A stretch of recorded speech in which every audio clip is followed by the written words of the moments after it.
Cordial saludo. Vamos a mirar la práctica número 1, mediciones y tratamiento de datos experimentales. Bueno, entonces el objetivo es recolectar unos datos a los cuales les vamos a hacer un tratamiento estadístico. Eso es lo que vamos a aprender y a mirar lo que es precisión y exactitud en el laboratorio. Entonces va el prelaboratorio. ¿Qué es la química analítica? Entonces vamos a entrar a hacer una introducción pequeña para que ustedes comprendan de pronto un poquito más si no han llegado todavía a clase con la profe Julie. Entonces, la química analítica es la rama de la química que se encarga de la identificación, separación y determinación de un compuesto en un material. Entonces, esta abarca desde tomar la muestra, el tratamiento de esa muestra, la preparación, las diferentes técnicas para separación de ese compuesto y además la medición para la medición de la cantidad de ese compuesto en esa matriz. Entonces, al ser tan amplia, pues es un poco, hay que manejar muchas cosas y también es muy útil en los diferentes campos a nivel industrial, farmacéutico, alimentos, biología, química. Es un área fundamental para nosotros como químicos porque generalmente salimos a trabajar en laboratorios. Entonces, la clasificación, análisis cualitativo y cuantitativo. El análisis cualitativo nos permite identificar si hay o no hay este compuesto en una muestra, mientras que el análisis cuantitativo nos permite determinar la cantidad exacta de ese compuesto en una matriz, para lo cual usamos nosotros la metodología del proceso analítico, que es un conjunto de procedimientos realizados para solucionar un determinado problema analítico. Entonces tiene algunos pasos: definir el problema, por ejemplo, un agua que fue un riesgo para el consumo o puede ser un riesgo para el consumo de una población. Entonces ese es nuestro problema, decir por qué, mediante qué compuesto que esté en altas concentraciones, pues nos puede afectar la salud de las personas. Entonces elegimos el método analítico de acuerdo a los digámoslo así, a la muestra, al analito. Luego miramos la toma y preparación de la muestra, que es recoger la muestra representativa, prepararla para que esté correcta, de forma correcta para que podamos cuantificarlo, eliminar interferencias, el proceso de medida, puesta a punto de la metodología analítica, medición de las muestras y obtener unos resultados, unos datos a los que les vamos a hacer un tratamiento estadístico de datos, que es lo que vamos a mirar algo en este laboratorio, y luego ya interpretar el resultado y obtener la solución al problema planteado. Por lo tanto, debemos revisar antes unos conceptos que son precisión y exactitud, recordar las medidas de tendencia central y las medidas de dispersión que de pronto vieron ustedes en estadística. ¿Qué es la precisión? Es la concordancia entre un dato tomado por la misma persona usando el mismo equipo y la misma muestra. Entonces lo evaluamos por medio de la desviación estándar o el coeficiente de variación. Mientras que la exactitud es la concordancia de un dato experimental o de un promedio de nuestros datos experimentales con un valor real o con un patrón, y lo expresamos en términos de error, error relativo y error absoluto. Para comprender mejor estos dos términos y para diferenciarlos muy bien, entonces tenemos acá unos ejemplos. Tenemos un tiro al blanco. Este círculo negro es nuestro patrón o valor real. Entonces vamos a mirar si los punticos son las mediciones. Entonces nuestras mediciones están cercanas acá a ese valor real, entonces tenemos una alta exactitud. Sin embargo, hay muchas diferencias entre ellas, entonces decimos que la precisión es baja, ¿sí? Son muy dispersos los datos. ¿Qué sucede acá? Las mediciones están muy cercanas entre ellas, entonces hay una alta precisión, perdón, pero están lejos de un valor real o del patrón, lo que indica que hay una baja exactitud. Aquí en este punto está lejos del patrón y además están muy dispersos entre sí los datos, por lo tanto hay una baja exactitud y baja precisión. Y acá lo que nosotros siempre buscamos en nuestros análisis químicos, que sean precisos y exactos. Bueno, antes de mirar las medidas de tendencia central y de dispersión, vamos a repasar un poquito los tipos de errores. Estos se relacionan con la incertidumbre. Entonces, los errores que nos afectan las mediciones o la incertidumbre de las mediciones son aquellos, son de dos tipos, los determinados o sistemáticos o los indeterminados o aleatorios.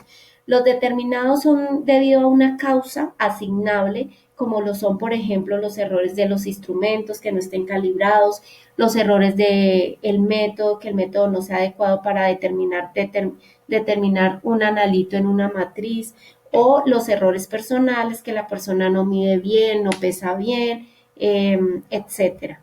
Entonces, esto nos afecta la exactitud de los resultados, mientras que los errores indeterminados o aleatorios ya son los que no tienen una causa clara asignable y afectan la precisión de los resultados. Un ejemplo de estos aleatorios es cuando ustedes pesan en la misma balanza, la misma persona, la misma muestra, 3 o 4 veces y los últimos decimales les dan un poquito diferente. ¿Sí? No es una causa asignable, no tiene causa asignable y nos afecta, son errores aleatorios que nos afecta la precisión de los resultados. Las medidas de tendencia central, ¿cuáles son? Recordemos, promedio o media, que es la sumatoria de los datos dividido en el número de datos, la mediana, que nos indica también esa medida de tendencia central, que cómo la podemos obtener. Entonces, organizamos los valores o los datos de menor a mayor. Si son pares, tenemos por ejemplo acá 6 datos, me refiero al número de datos que son pares. Entonces, entre los dos centrales determinamos el promedio y esa va a ser la mediana.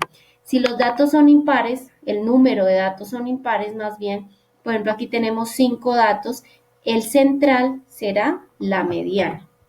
La desviación estándar nos indica, es una medida de dispersión y nos indica qué tan alejados están los datos unos de otros. La usamos principalmente pues a nivel muestral, la identificamos con S y es igual a la sumatoria del dato menos el promedio elevado al cuadrado sobre n menos 1.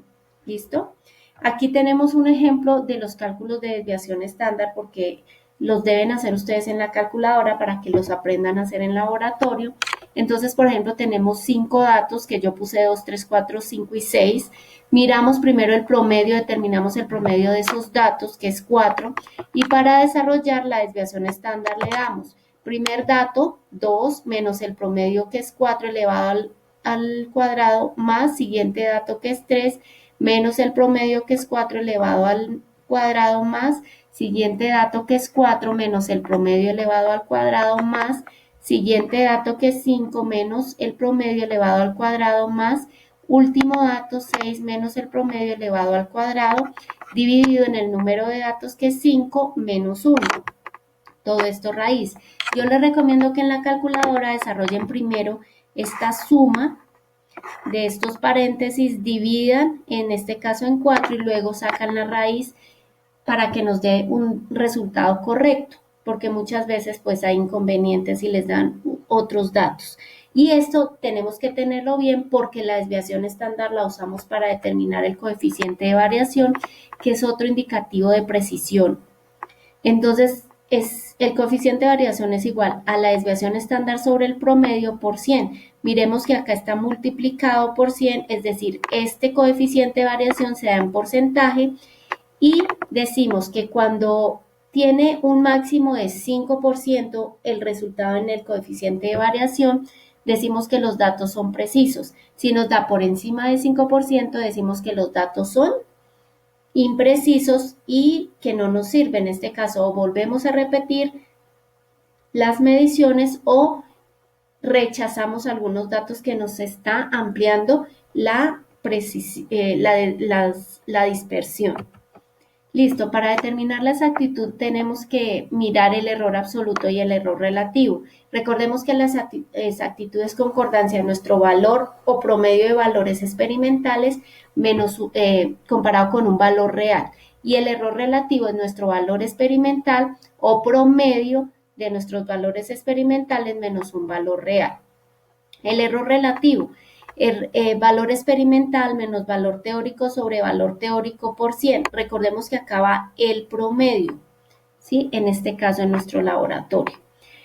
El error relativo, también dado en porcentaje, nos indica que un máximo de 2% los datos son exactos. Si supera ese 2%, nuestros datos son inexactos y debemos generalmente rechazarlos. Ahora sí vamos con lo que ustedes van a hacer en laboratorio. Cuando estén ustedes en laboratorio van a mirar primero la precisión de las diferentes balanzas. Ustedes tienen una balanza analítica exacta y una balanza electrónica de plato. Entonces van a comparar, van a pesar un vaso de precipitado 5 veces en cada una y van a mirar la diferencia de ellas. Yo les voy a dar los datos que anexo aquí con este video. Cada grupo tiene unos datos diferentes que ustedes van a hacer los diferentes cálculos con estos datos para presentar el informe. Entonces, la balanza analítica tomaron estos 5 datos, balanza de plato tomaron estos 5 datos. A este conjunto de datos le van a determinar promedio, desviación estándar y coeficiente de variación. ¿Listo? Con ese coeficiente de variación, recuerden que máximo 5% y comparando los coeficientes de desviación de estos dos, me van a decir cuál es más precisa de estas dos balanzas. ¿Listo? Y van a discutir por qué posiblemente. En un segundo procedimiento van a medir en la balanza analítica un pignómetro que ustedes saben que es para determinar la densidad de líquidos. Van a medir la tapa 3 veces, van a medir el cuerpo del pignómetro 3 veces y finalmente el pignómetro completo lo van a pesar o amasar, digámoslo así, 3 veces. ¿Listo?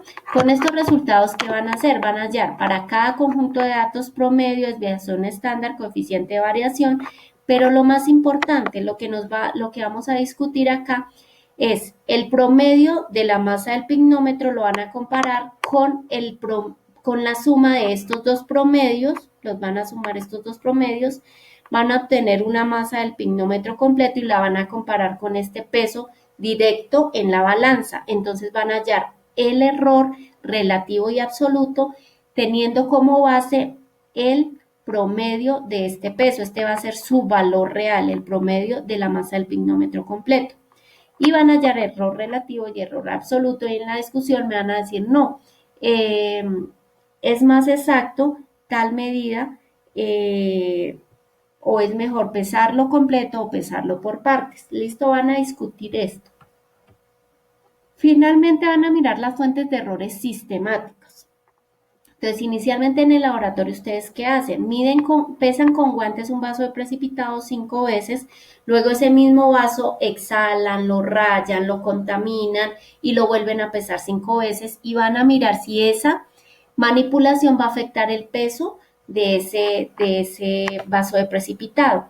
Entonces, lo mismo con este grupo de datos van a hallar promedio, coeficiente de variación, desviación estándar, pero más importante, con el promedio del peso con guantes va a ser su valor real para determinar un error absoluto y un error relativo con el promedio de este peso sin guantes y van a mirar si la exactitud se va a ver afectada por esta manipulación que hicieron. Esa es la discusión que van a hacer ustedes en el informe. La estructura del informe, como les decía, que se puede presentar en computador, va a ir el título de la sesión de laboratorios, el nombre de los integrantes, el prelaboratorio, muchas veces el prelaboratorio dice que va el diagrama de flujo de la práctica, si no va, lo hacen, si va, pues no lo vuelven a hacer. Los cálculos y resultados basados en los datos que le envié o que les voy a enviar, que para cada grupo son diferentes, el análisis de estos resultados, conclusiones y bibliografía. Por favor, los resultados, el análisis de resultados con base en los resultados, que por ejemplo es más precisa la balanza de plato porque el coeficiente de variación fue más bajo que el de la balanza analítica, por ejemplo. ¿Sí me hago entender? Porque muchas veces esa discusión de resultados y esas conclusiones que ustedes hacen es tomar teoría y adecuarla, pero no, recuerden, el análisis de resultados es con base en los resultados y sí de acuerdo a esa base teórica, pero esa base teórica lo que va es a respaldar eso. Entonces, teniendo esto en cuenta, por favor, nos vemos el jueves a las 2 de la tarde para mirar las dudas que ustedes pueden tener acerca de esto. Entonces, muchas gracias a todos por su colaboración.